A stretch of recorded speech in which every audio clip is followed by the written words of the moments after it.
You're about to witness the anatomy of a lie.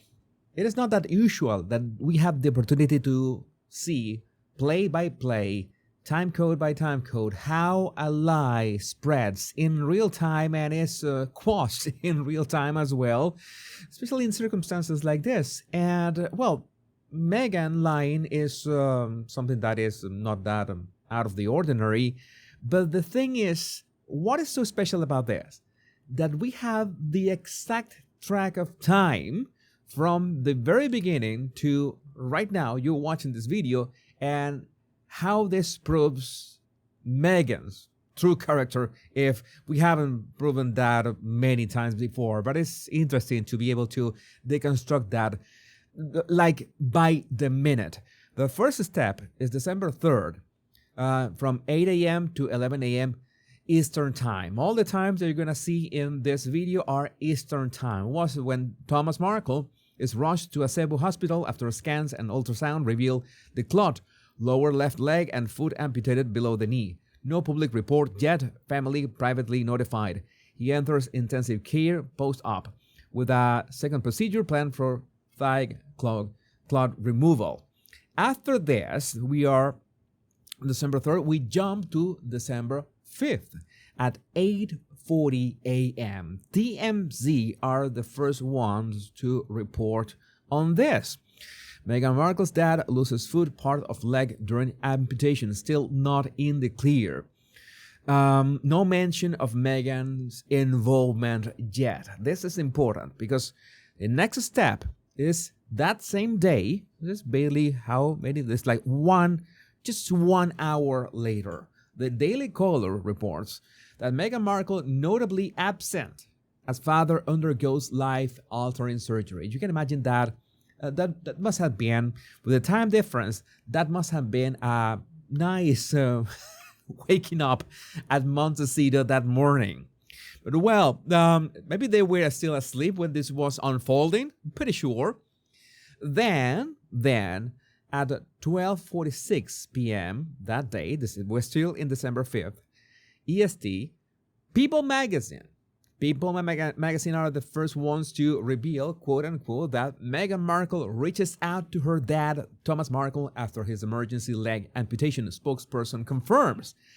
And it's not only reach out, the word that they say. No, it's not only that. We had to dig into the article to make sure what is the wording that they use.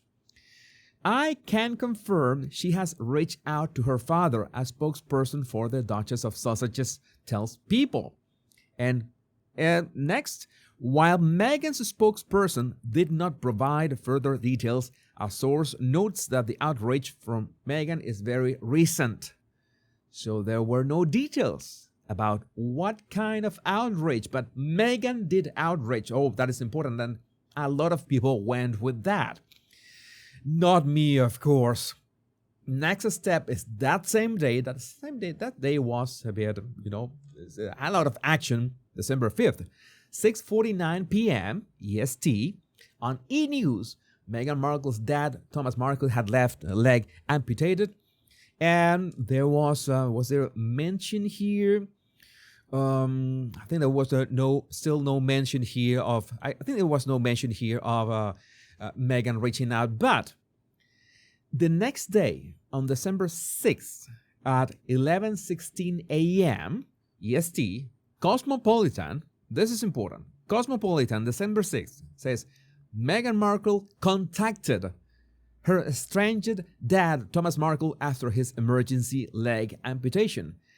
Again, this is important. And the subtitle says, sources previously stated that Prince Harry was urging Meghan to make amends.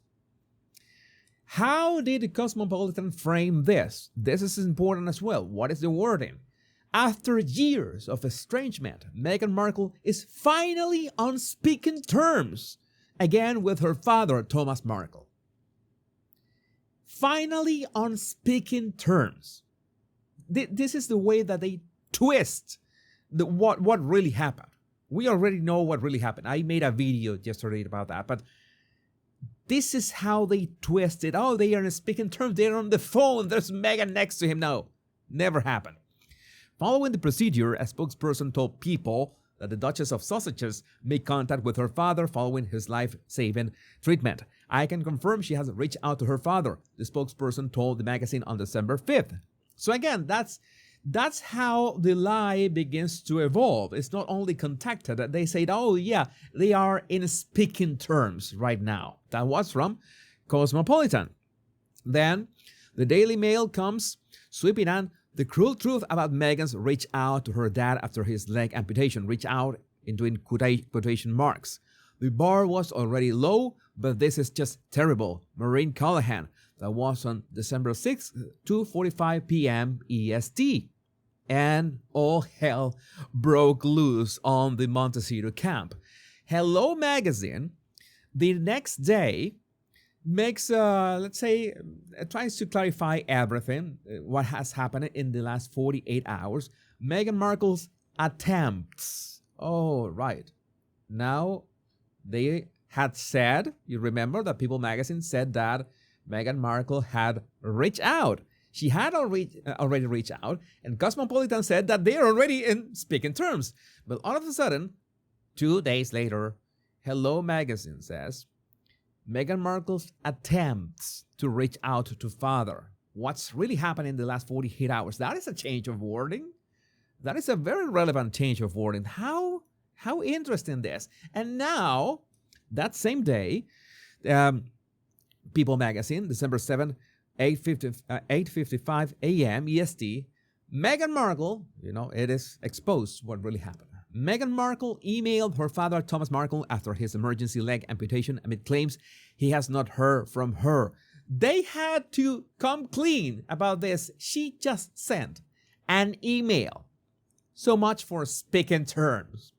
And yeah, this is when the real fun begins. Because you remember when I mentioned on that, my first video about this, how convenient was that the Daily Mail was this piece about Meghan Markle not contacting her father, and 20 minutes later, they released, oh yeah, we got this, we got that. I think it was 20 or 40 minutes. Let's say it was half an hour. Half an hour later, they put this piece, oh yeah, Meghan did reach out to Thomas Markle. We were wrong. We just confirmed that she has reached out. No, she sent an email. Again, I cannot get over it. So it was until December 7 in the morning, EST, that People Magazine had to come clean and say, hey, you know what? No, it was not that Meghan she reached out. She just sent an email. Cosmopolitan had to issue a retraction. Meghan Markle might not have spoken to her dad Thomas after his emergency leg amputation surgery. Oh, right. Hospital officials say that contact between Meghan and Thomas did not happen. All right. This was December 7th, 11:40 a.m. EST. And then we got today, the International Business Times. This was a bit really early in the morning for EST, 2:37 a.m. Thomas Markle Sr. Sends a desperate appeal to Meghan Markle to see him before he dies. We saw this in the Daily Mail like 2 days earlier, but is the media, it's like the smaller media picking up on this, as in what is really going on. What is really going on with all this? And right now, this is the latest update. Meghan Markle's estranged sick father is moved out of intensive care, and his surgeon says operation to remove his leg was a success, and he is making good progress. December 8, 9:06 a.m. EST. And this is where we are right now. In fact, still we have some pieces from the Daily Mail. Meghan Markle thanked her father for helping me find my light in emotional tribute years before estrangement that left Thomas Markle pleading to see Duchess one more time before I die. This was published today, a few minutes ago, before the recording of this video, in fact. And they are, reminding people that Meghan has been maybe not the best daughter. Again, I really have a... Let's put it this way. I've told you many times that no family is perfect, and some families can be a real mess. I mean, a real mess in many ways. Some of you have reached out to me. We have shared a ton of emails over the subject. We have spoken about this, and that can happen. Okay, that can happen. And sometimes you can be so estranged from your family that you all basically ghost them. You completely cut connection with them. It's like sometimes you have to do that for your own sanity. That can happen. And in so many situations, the family that I understand, so many of you might have a great relationship with your family, but there is a non-negligible chunk of the population that, let's say, it's not the best experience. But the problem is when you make your holiday special, and you talk about family, and talk about how important it is, the Christmas tree and everything, and the toast for family this, family that. And you never really come clear about what went on. I don't know. Some people have suggested that maybe Meghan is waiting for Thomas Markle to die to, issue her side of the story, so he cannot defend himself anymore. I don't know. There's I don't know. What? How does that sound to you? Let me know what you think about this in the comments. My name is Jesus Enrique Rosas. I'm the Royal Rogue. Remember to like and subscribe. That's nice. The best way to support my channel. Much love and bliss.